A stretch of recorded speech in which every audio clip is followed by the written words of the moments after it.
अगर कोई इंसान तुम्हारी बेइज्जती करता है या तुम्हारे ऊपर चिल्लाता है तो तुम क्या करते हो? क्या तुम उसे उल्टा जवाब दे देते हो या फिर उसे सुनकर शांत हो जाते हो और थोड़ी देर दुखी होने के बाद सब भूल जाते हो? पर अब सवाल ये उठता है कि आखिर इन दोनों में से सही क्या है? आखिर हमें करना क्या चाहिए? क्या हमें उसी वक्त उसे उल्टा जवाब दे देना चाहिए या फिर उसे सुनकर शांत हो जाना चाहिए और कुछ समय दुखी होने के बाद उसे भूल जाना चाहिए? तो इसका सही जवाब है कि ये दोनों ही तरीके बिल्कुल गलत है। तो आखिर सही क्या है? मैं तुम्हें एक छोटी सी कहानी बताती हूँ। इस कहानी को सुनने के बाद तुम्हें खुद ही पता चल जाएगा कि आखिर सही क्या है। साहिल नाम का एक लड़का था जो बहुत गरीब था। गांव के मुखिया के यहाँ वो काम करता था। उसने बचपन से ही बस गरीबी देखी थी। साहिल बाकी बच्चों को पढ़ता लिखता देखता था पर उसने खुद ने ज़्यादा पढ़ाई नहीं की थी। घर की आर्थिक स्थिति खराब होने के कारण 10वीं पास होने के बाद उसने पढ़ाई छोड़ दी और गांव के मुखिया के यहाँ नौकरी करने लगा। साहिल का बचपन से ही सपना था कुछ बड़ा करने का, पर इस नौकरी के साथ ही उसके सारे सपने भी टूट गए। एक बार गांव के मुखिया ने साहिल को शहर भेजा डीएम साहब के पास किसी काम के लिए।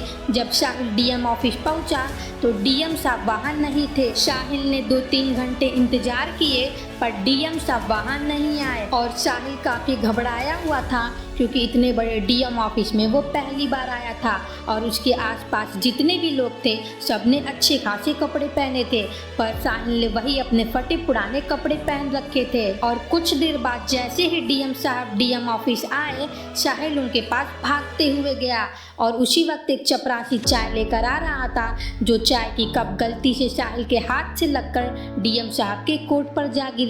डीएम साहब ने गुस्से भरी नजरों के साथ साहिल की ओर आंख उठाकर देखा और उसे सबके सामने एक जोरदार थप्पड़ मार दिया। साहिल पहले से ही काफी घबराया और डरा हुआ था और ये थप्पड़ पड़ने के बाद उसके आंखों से आंसू आ गए। डीएम साहब ने उसे खूब सुनाया कि तेरी औकात क्या है गंदी नाली के कीड़े, मैंने जो ये कपड़े पहने हैं तेरी इतनी भी औकात नहीं होगी कि तू अगले 7 जन्मों तक इन कपड़ों को कभी खरीद पाए। उसे बहुत गालियां दी, उसकी बहुत बेइज्जती की और सबके सामने उसे बहुत भला बुरा सुनाया पर साहिल ने एक शब्द भी नहीं बोला और वो वहाँ से चला आया।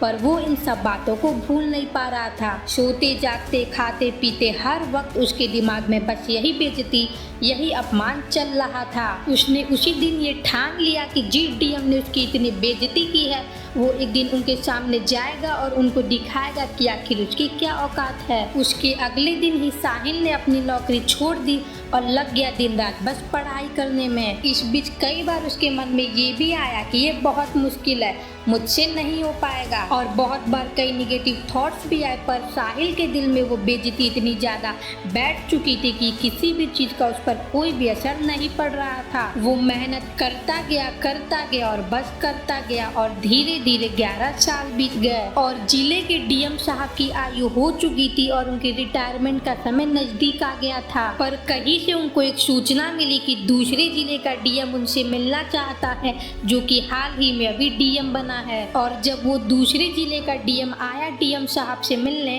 तो वो कोई और नहीं बल्कि साहिल ही था। डीएम साहब की आंखें खुली की खुली रह गई और उन्होंने कहा कि तुम तो वही हो ना जिसको कुछ साल पहले मैंने थप्पड़ मार के सबके सामने बेइज्जती की थी। तो साहिल ने कहा, हाँ आपने सही पहचाना, मैं वही लड़का हूँ जो कुछ साल पहले फटे पुराने कपड़े पहनकर आया था आपसे मदद मांगने, पर आपके ऊपर गलती से चाय गिर जाने के कारण आपने मुझे सबके सामने थप्पड़ मारा था। तो डीएम साहब ने कहा कि तुमने मुझे उस वक्त कुछ क्यों नहीं कहा, तुम चाहे तो उस वक्त भी मेरे बात का उल्टा जवाब दे सकते थे। तो साहिल ने कहा, हाँ आपने सही कहा, मैं चाहे तो उस वक्त भी आपके बात का जवाब दे सकता था पर उस वक्त मैंने कुछ नहीं कहा क्योंकि मैं बस एक नौकर था और उस वक्त मेरे पास आपको जवाब देने को कुछ नहीं था।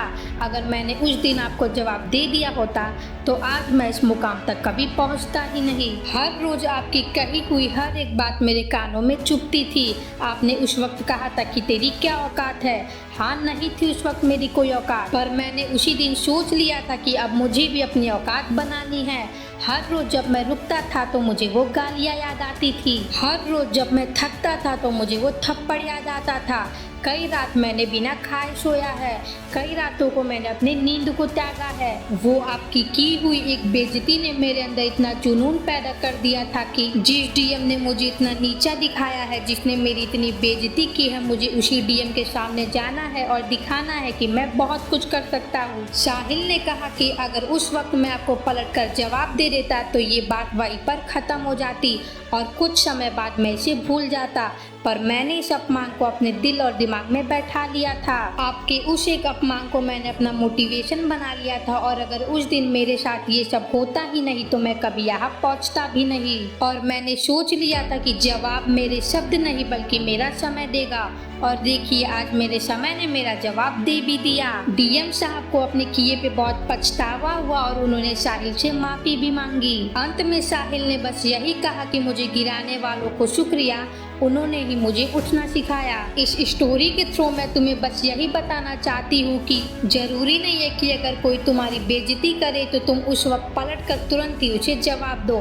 कई बार हमारी जिंदगी में हमारी बेइज्जती होना, हमारा अपमान होना भी जरूरी है। याद रखना, हर वक्त सही नहीं होता है पलट कर जवाब देने का, पर तुम उस बेइज्जती को घोर कर पी जाओ और अपने अंदर उसे ऐसा उतारो कि तुम्हारे रंग रंग में बस वही चले। तुम उस बेइज्जती को अपने मोटिवेशन में चेंज करो और जब भी तुम रुको, जब भी तुम थको तो बस उसे याद करो और दोबारा शुरू हो जाओ। समय समय की बात है मेरे दोस्त, आज उनका अच्छा है कल तुम्हारा अच्छा होगा।